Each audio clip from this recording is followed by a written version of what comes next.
నేనెప్పుడు డబ్బు రికార్డుల కోసం సినిమాలు చేయలేదు. సగటు మనిషిగా బ్రతకడమే ఎప్పుడూ నాకిష్టం. గత ప్రభుత్వం భీమ్లా నాయక్ చిత్రం టికెట్ ధర 10 రూపాయలకి తగ్గించింది. అప్పుడు ఒక్క పిలుపుతో అభిమానులు అండగా నిలిచారు అని పవన్ కళ్యాణ్ అన్నారు.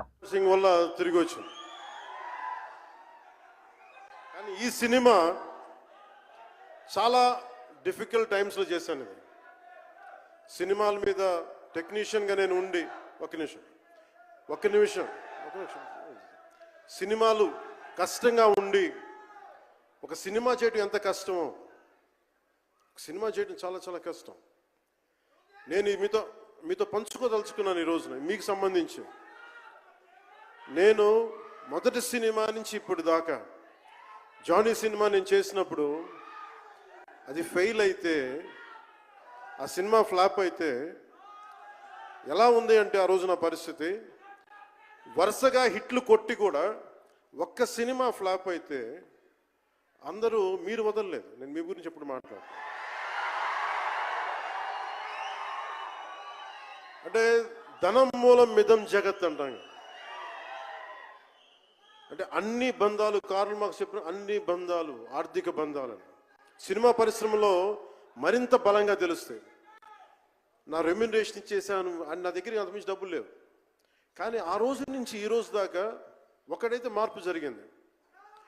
నేను చిత్ర పరిశ్రమ హిట్స్ ఫ్లాప్స్ ఇవన్నీ వదిలేసి నేను ఒకటే నమ్మాను, నా అభిమానులు నాకున్నారు, నన్ను ప్రేమించే వాళ్ళు ఉన్నారు.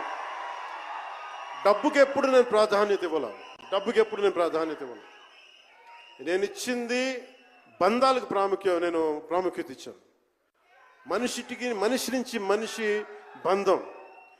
నా గుండె నుంచి మీ గుండెకి 2 గుండెల దూరం అంతే. నేను ఏమి కోరుకోలే, చాలా కష్టాల్లో ఈ సినిమా చేశాం. పేరుంది, ప్రధానమంత్రి గారి దగ్గర నుంచి అందరు తెలుసు. కానీ దానివల్ల డబ్బులు రావు. మనకి డబ్బులు వచ్చే సినిమానే రావాలి. కానీ సినిమాని ఎలా చేస్తాం? మిమ్మల్ని రంజింపజేయాలి, మిమ్మల్ని ఆనందింపజేయాలి. మనకి ఖుషీ లాంటి సినిమా తీసిన ఏఎం రత్నం గారు ఎప్పుడో 2017లో ఎప్పుడో సినిమా వచ్చి మీరందరూ తిడతా ఉంటారు కదా నన్ను, ఎంతసేపు రీమేకులు చేస్తావు అని. కరెక్ట్, ఏం చేయమంటారు చెప్పండి? మనకెవరు పెద్ద పెద్ద దర్శకులు లేరు.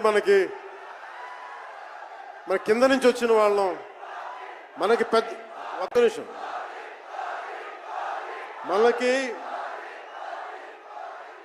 మన సినిమాలని చెప్తున్నా. ఓజీ సంతోషం, ఇది వీరా మీకు ఈ సినిమా గురించి చెప్తాను మీకు. అంటే మనకి దర్శకులు ఎవరు లేరు. నన్ను అందరూ కూడా ఈ రీమేక్ చేస్తే వీడితో పని అయిపోతే డబ్బులు వస్తాయి, వీడికి రీమేక్ చేస్తే డబ్బులు వస్తాయి. మధ్యలో నేను చేసిన పాపం వల్ల ఒక ఫ్లాప్ తీసాను అంతే. ఆ ఫ్లాప్ తర్వాత నా గ్రిప్ రాలే మళ్ళీ ఫిల్మ్ ఇండస్ట్రీలో.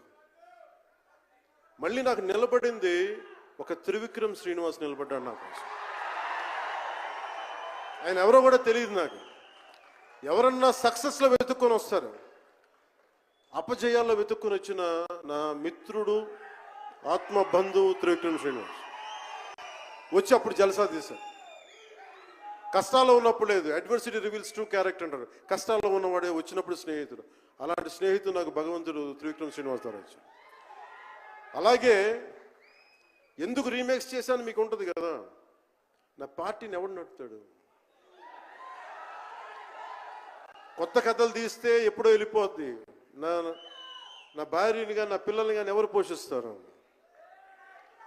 నేనే పోషించుకోవాలి, దానికి డబ్బులు కావాలి, పార్టీ నడపాలి. వీటన్నిటికీ రీమేక్ అనేది నాకు కొంచెం ఈజీ దారి అయింది. సొంత సినిమాలు కొత్త సినిమాలు చేయలేక కాదు, వేరే దారి లేక.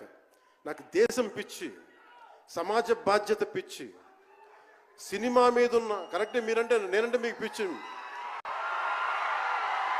అలాంటి నేను ఒక మంచి సినిమా రావాలని కోరుకుంటే అది ఏఎం రత్నం గారి ద్వారా వచ్చింది. కోరుకున్నాడు ఆయన, నీతోటి ఒక బలమైన సినిమా తీయాలని. ఏదో ఆయన కూడా ముందు రీమేక్ వచ్చారు, అవి అటు ఇటు తిరిగి యాక్చువల్గా క్రిష్ గారి వల్ల ఈ సినిమా వచ్చింది. ముందు జాగర్లమూడి క్రిష్ గారికి మనందరం ముందుగా కరతాళ ధ్వనుల ద్వారా చాలా బలంగా తెలియజేయాలి. ఆయన ఒరిజినల్ ఫౌండేషనల్ వర్క్ మీద ఇది ముందు. వ్యక్తిగత కారణాలు, కొన్ని ప్రొఫెషనల్ రీజన్స్ వల్ల మధ్యలో ఆయన వెళ్ళిపోవాల్సి వచ్చింది. ఈ సినిమాకి 2 కరోనా ఇది వచ్చినాయి, 2 కరోనా వేవ్స్ కొట్టినాయి. దాని మధ్యలో నలిగిపోయింది సినిమా. అలాంటి సమయంలో ఒక ఆస్కర్ విన్నర్ ఎక్కడో మనం ఆంధ్రప్రదేశ్లో చిన్న బడ్జెట్లో సినిమా తీస్తే మన బడ్జెట్స్ ఎంత ఉంటాయి, 10 కోట్లు 15, అలాంటి సినిమాల నుంచి సంగీత దర్శకత్వం వహించి మనం పెట్టే నాటు నాటు నాటు అనే పాట ప్రపంచమంతా ఉర్రూతో లూగిస్తుంది అనేది తెలియజేశారు కీరవాణి గారు.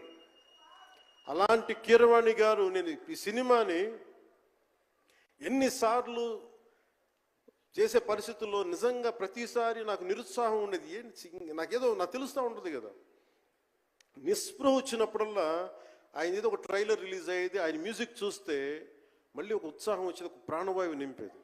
సార్ ఈ సినిమాకి ఈ రోజున ఇంత బలంగా ఆత్మవిశ్వాసంతో ఉన్నామంటే you are the hero sir, you are the true hero sir for us. Without కీరవాణిజీస్ music this is not Harihara Veeramallu. ఈరోజు హరిహర వీరమల్ బలంగా ఉంది అంటే it's only the dedication and the kind of effort he has put into the film is truly commendable and truly admirable, sir. We are truly grateful to you, sir. మధ్యలో వారి నాన్నగారిని కోల్పోయి ఆ సమయంలో కూడా మనస్ఫూర్తి గారికి ఆ బ్యాక్గ్రౌండ్ స్కోర్ ఇచ్చినందుకు, సొంత తండ్రిని కోల్పోయి ఇచ్చినందుకు మరోమారు వారికి ప్రత్యేకంగా కీరవాణి గారి టీంకి, కీరవాణి గారి గాయకులకి, వారి రికార్డింగ్ టీంకి, వారి ఇంజనీరింగ్ డిపార్ట్మెంట్కి, ప్రతి ఒక్కరికి నా హృదయపూర్వక ధన్యవాదాలు.